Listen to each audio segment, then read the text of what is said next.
We're talking relationships. This is Healthline Today, and Angie Harvey's with me.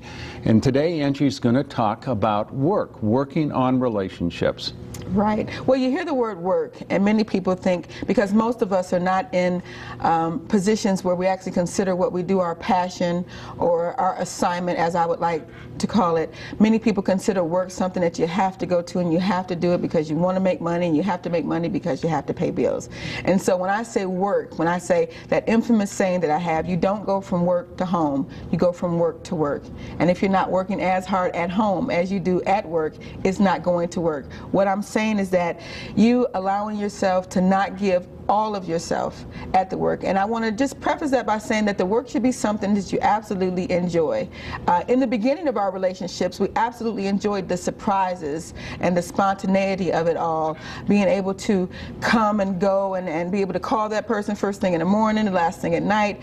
As we grow in our relationships, some of those things tend to go by the wayside, and we consider it to be something that just happens. Well, relationships don't just happen, they don't just maintain themselves, they all require work. We cannot go to work and have things at our job just instantly happen. We have to do things to make those things happen. Well, love is an action word. You have to do things to make that happen. So I want the work, I would ask or say to the people out there that the work should be something that you enjoy doing, and it should be something that you should have some knowledge about. Meaning, ask your partner, what types of things do I do, or would you like me to do, that makes you feel the most loved, that makes you giddy, you know, the little giddy, where you get the little smile on your face, like that kind of giddy, Dr. Jim. I think that it's important that we find out that we communicate with someone. I am a words of affirmation person, so I definitely appreciate, I'm a sticky note girl, I like cards, I like handwritten letters, those types of things. Now, those things make me feel loved. So should it be work that you absolutely like, oh, let me go and make her a card or send her a letter?